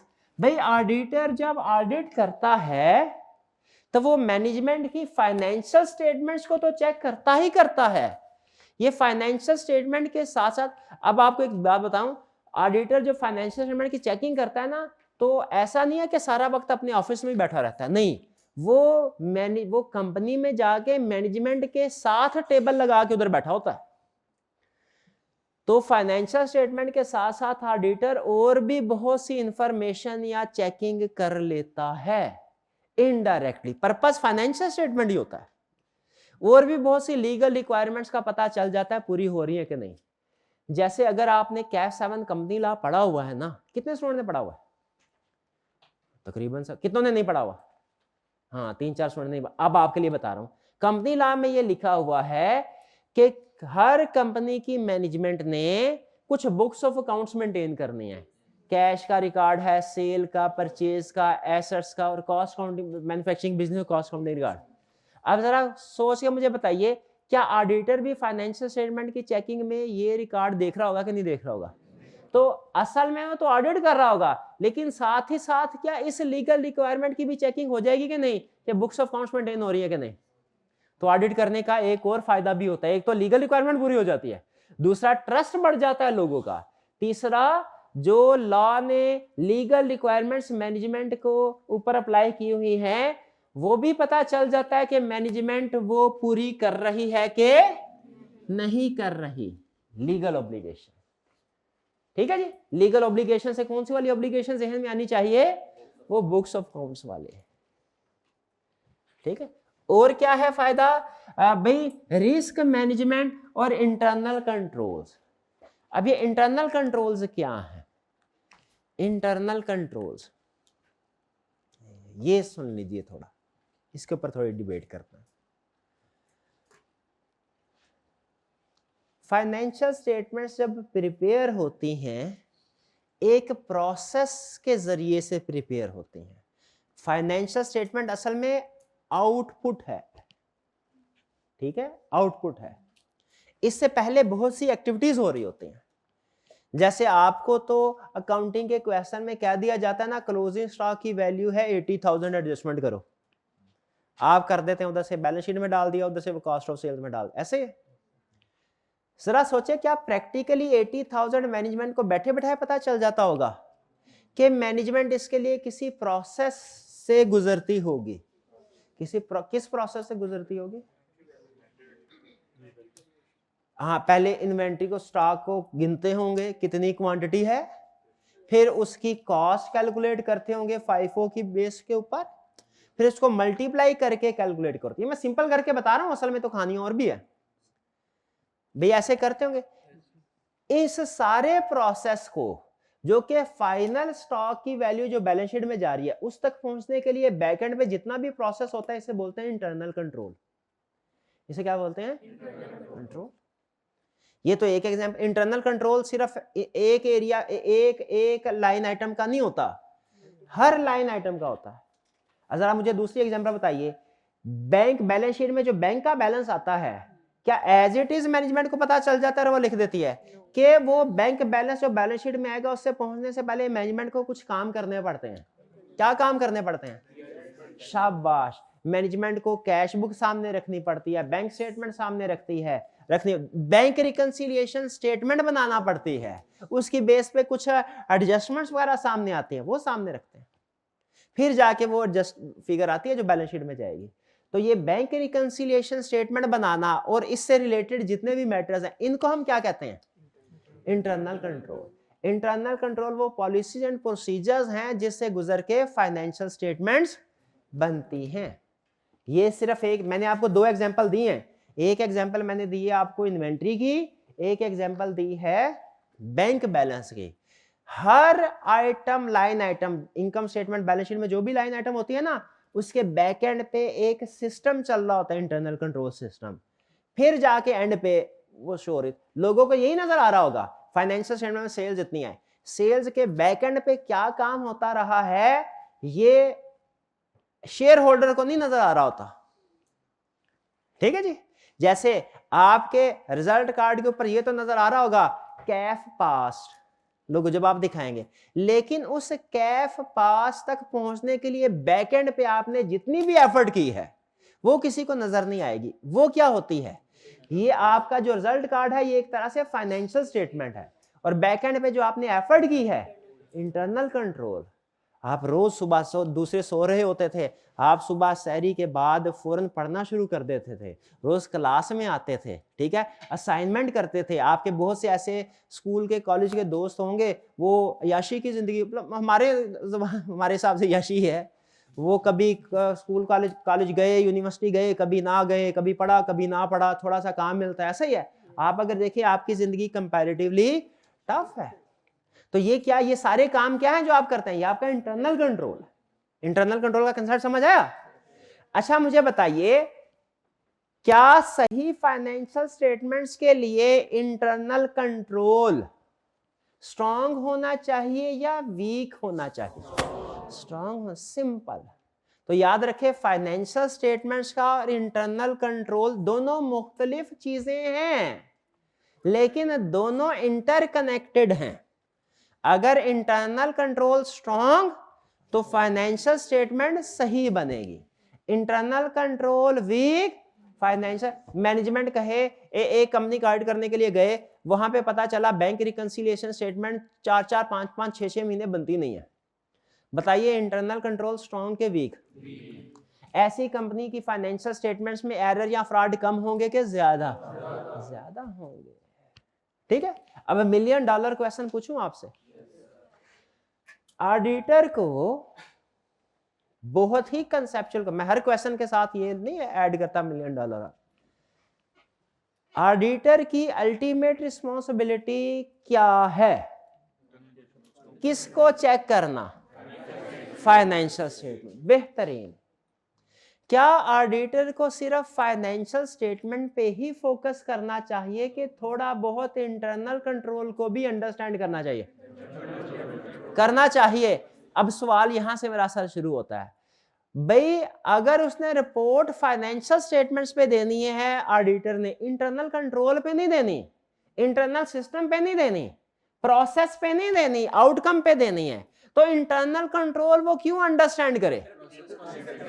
हाँ, क्योंकि दोनों इंटरकनेक्टेड हैं। अगर इंटरनल कंट्रोल को वो अंडरस्टैंड करे, उसे पता चलेगा कि इंटरनल कंट्रोल स्ट्रांग है, तो वो सुकून का सांस लेगा। वो कहेगा इंटरनल कंट्रोल स्ट्रांग है, इसमें risk of error and fraud कम है, मैं थोड़ा सा रिलैक्स हो सकता हूं। और अगर इंटरनल कंट्रोल अंडरस्टैंड करे और उसे पता चले इंटरनल कंट्रोल वीक है, फिर ऑडिटर क्या सोचेगा कि रिस्क ऑफ एरर या फ्रॉड ज्यादा है, फाइनेंशियल स्टेटमेंट्स में गलतियों का चांस। अब वो कहेगा नहीं भैया, अब तो मुझे ना लेट सीटिंग करनी पड़ेगा, मुझे थोड़ा एक्स्ट्रा काम करना पड़ेगा। तो बताइए, क्या फाइनेंशियल स्टेटमेंट्स की चेकिंग डायरेक्ट शुरू कर देनी चाहिए कि पहले इंटरनल कंट्रोल को भी हल्का फुल्का अंडरस्टैंड कर लेना चाहिए? इंटरनल कंट्रोल समझ रहे हैं ना किसको कहते हैं? वो सिस्टम जिससे गुजर के फाइनेंशियल स्टेटमेंट बनते हैं। ठीक है जी। अच्छा, तो अब मुझे बताइए, जब इंटरनल कंट्रोल को ऑडिटर अंडरस्टैंड कर रहा होगा, ऑडिटर ने तो वो घाट घाट का पानी पिया होता है ना, वो 3 महीने इस कंपनी 3 महीने, उससे इंडस्ट्री की बेस्ट प्रैक्टिसेस का पता होता है। जैसे इंडस्ट्री की बेस्ट प्रैक्टिस ये है, हर मंथ एंड पे बैंक रिकंसिलिएशन स्टेटमेंट बननी चाहिए। जितना डिले करेंगे आपके एरर फ्रॉड उतना अरसा अनडिटेक्टेड रहेंगे। मंथली बेसिस पे करेंगे, मसले मसाइल मंथली बेसिस पे सामने आते रहेंगे। ये बेस्ट प्रैक्टिस है। अगर किसी जगह इंटरनल कंट्रोल वीक है, यानी रिकंसिलिएशन बन रही है 3-3, 4-4 महीने बाद, तो क्या ऑडिटर मैनेजमेंट को ये रिकमेंड कर सकता है कि भैया आप बैंक रिकंसिलिएशन स्टेटमेंट हर महीने बनाएं? कर सकता है कि नहीं कर सकता? रिकमेंड कर सकता, मशवरा दे सकता है कि नहीं? करना मैनेजमेंट नहीं है, उसने नहीं, मैनेजमेंट करे ना करे उसकी मर्जी, मशवरा दे सकता है। अब जरा बताइए, क्या मैनेजमेंट के लिए ये भी फायदा है कि नहीं है? ये भी फायदा है मैनेजमेंट, इसीलिए तो उसने एडवांटेजेस में लिखा है। क्या एडवांटेज, अब देखिए समझ में आएगा। एडवांटेज में ये लिखा है कि ऑडिट करने से एक फायदा मैनेजमेंट को भी होता है, क्या? उनके रिस्क सामने आ जाते हैं, उनके रिस्क। इंटरनल कंट्रोल में वीकनेसेस, रिस्क हमें किसको कह रहे हैं भला? इंटरनल कंट्रोल में वीकनेस को कह रहे हैं। तो वीकनेस सामने आ जाती है, और फिर ऑडिटर सिर्फ वीकनेस नहीं बताता, बल्कि वीकनेस के साथ रिकमेंडेशन भी बताता है कि भैया ये कर लीजिए। जैसे हमारी वाली एग्जांपल में इंटरनल कंट्रोल वीकनेस क्या है कि रिकंसिलिएशन स्टेटमेंट हर महीने नहीं बन रही, और रिकमेंडेशन क्या होगी? रिकमेंडेशन है हर महीने बनाई जाए। क्लियर? तो मैनेजमेंट को भी फायदा हो गया कि नहीं हो गया? बिल्कुल हो गया। और फिर लास्ट क्या है कि facilitating access to finance. Finance मतलब पैसे चाहिए, लोन चाहिए, लोन चाहिए। अगर लोन चाहिए ना, अगर आप बैंक के पास लोन लेने के लिए जाएं, अगर तो आप सैलरीड पर्सन है ना, बैंक आपसे कहेगा भैया अपनी सैलरी स्लिप लेके आओ, कभी लोन लेने जाएंगे ना। लेकिन अगर आप बिजनेसमैन है ना, बैंक सैलरी स्लिप नहीं मांगेगा, फाइनेंशियल स्टेटमेंट, और फाइनेंशियल स्टेटमेंट्स भी अनऑडिटेड नहीं मांगेगा, ऑडिटेड मांगेगा, ऑडिटेड मांगेगा। ठीक है, तो अगर ऑडिटेड फाइनेंशियल स्टेटमेंट्स होगी, बैंक भी, क्योंकि रिलायबिलिटी उसकी बढ़ जाती है ना, बैंक भी श्योर हो जाता है, अच्छा कंपनी के कम से कम 100 मिलियन के एसेट्स हैं, मैं इसको 40-50 मिलियन का लोन तो दे ही सकता हूं। तो लोन लेने में भी आसानी है। भाई बेनिफिट्स कुछ समझ आया आपको? अच्छा, सिर्फ यही बेनिफिट्स नहीं है, और भी बेनिफिट है। ये ना समझे जो किताब में लिख दिया वही खत्म हो गए, और भी बेनिफिट्स हैं। एक दो मैं, अगर आप इजाजत दें, वैसे तो लेक्चर हमारा खत्म हो गया, इधर भी खत्म कर सकते हैं, 5 मिनट है, जल्दी भी घर जा सकते हैं आप। अगर आप इजाजत दें तो एक दो एग्जांपल और भी ऐड कर दो बेनिफिट्स की। सिर्फ ये बताना है कि लाजमी नहीं बेनिफिट स्टार्ट, और भी बेनिफिट है। जैसे सम टाइम ऐसा होता है, आपने टैक्स रिटर्न की उसने बात नहीं की कहीं पे, बैंक की बात की कि लोन लेने में आसानी होती है, टैक्स रिटर्न के साथ भी अगर आप tax return audited financial statements की बेस पे सबमिट करवाए ना बात का साथ उसके साथ, तो जो एफबीआर है उसको तसल्ली हो जाती है। जो आपकी असेसमेंट होती है ना, उसमें फिर वो ज्यादा डिटेल में चेकिंग नहीं, उन्हें पता होता है इंडिपेंडेंट पर्सन ने ऑलरेडी फाइनेंशियल स्टेटमेंट चेकिंग कर लिया, तो उसमें भी सम टाइम फैसिलिटेशन होती है। लेकिन बहरहाल ये उधर उस बंदे की मर्जी है, एफबीआर की मर्जी है, वो चाहे तो बिल्कुल इग्नोर करके कहे हम तो अपनी चेकिंग करेंगे, लेकिन फिर भी थोड़ा बहुत है। और एक और आपको प्रैक्टिकल एग्जांपल देता हूं। अब ये भी हमारे ये जब गवर्नमेंट ऑफ पाकिस्तान ने पीटीसीएल के शेयर्स बेचने थे ना, तो पाकिस्तान में तो कोई बड़ा इन्वेस्टर था नहीं इतना बड़ा, तो इंटरनेशनली शेयर बेचे। जब बड़ी बड़ी गवर्नमेंट के इदारे बिकते हैं ना, तो फिर इंटरनेशनल इन्वेस्टर्स को मुमकिन तौर पे बेचे जाते हैं। तो जब इंटरनेशनली बोली लगी, तो इन्वेस्टर्स ने कहा कि हम शेयर प्राइस बाद में कोट करेंगे, पहले आप हमें जिस कंपनी के शेयर बेच रहे हैं इसकी ऑडिटेड फाइनेंशियल स्टेटमेंट हमारे साथ शेयर करें। तो मुझे याद है ये भी कुछ एंगेजमेंट जो थी ना, वो इसमें मैं भी इन्वॉल्व था, छोटे से टीम मेंबर के तौर पे, सीनियर के तौर पे नहीं, जूनियर के तौर पे। लेकिन उसमें चूंकि इंफॉर्मेशन थोड़ी डिस्कशन, मीटिंग वगैरह में डिस्कशन होती थी, तो अमूमी तौर पे कंपनीज का ऑडिट होता है, पीटीसीएल का ऑडिट रिक्वायर्ड बाय लॉ था, और उसका ईयर एंड था 30 जून। तो वो जो टाइम चल रहा था ना, वो चल रहा था गालिबन उस वक्त ये परवेज मुशर्रफ साहब की गवर्नमेंट थी, तो कुछ पैसों की जरूरत थी, गवर्नमेंट को पैसों की जरूरत थी जल्दी। तो महीने चल रहा था, समझ लीजिए कोई नवंबर दिसंबर का, और ऑडिट कब होना था? 30 जून पे। तो गवर्नमेंट के पास एक ऑप्शन तो ये थी 30 जून तक वेट कर लेते, लेकिन उन्होंने वेट नहीं किया। उन्होंने क्या किया? उन्होंने कहा कि 31 जनवरी, ये हम 7 महीने गुजरे थे, अभी 12 महीने नहीं गुजरे थे, 7 महीने गुजरे थे, हम 31 जनवरी तक की फाइनेंशियल स्टेटमेंट्स का ऑडिट करवाएंगे। हालांकि 12 महीनों का स्टैट्यूटरी ऑडिट रिक्वायर्ड था, 7 महीनों का स्टैट्यूटरी ऑडिट रिक्वायर्ड नहीं था, लेकिन तब करवाया गया। इस ऑडिट को हम क्या कहते हैं? Non statutory. तो मुझे बताइए, क्या ये पीटीसीएल के लोग जो थे, या जो ओनर थे, या जो गवर्नमेंट बेसिकली शेयर होल्डर थी, क्या वो पागल थे कि एक ऑडिट रिक्वायर्ड ही नहीं और वो करवा रहे हैं? क्या हालात की वजह से जरूरत पड़ी? क्या फायदा हुआ भला गवर्नमेंट को कि बिजनेस को सेल करने में आसानी हो गई। तो ऑडिट करवाने का एक फायदा ये भी होता है कि बिजनेस को जब आपने सेल करना होता है ना, तो फिर ऑडिटेड फाइनेंशियल स्टेटमेंट की बेस पे सेल करना आसान हो जाता है। पता चल जाता है इस बिजनेस के अंदर टोटल एसेट्स कितनी वैल्यू के हैं। बिजनेस सेल परचेज करने की बात उसने नहीं लिखी, लोन वाली बात उसने डायरेक्टली नहीं, लोन वाली बात लिखी है, दूसरी टैक्स वाली बात उसने नहीं लिखी।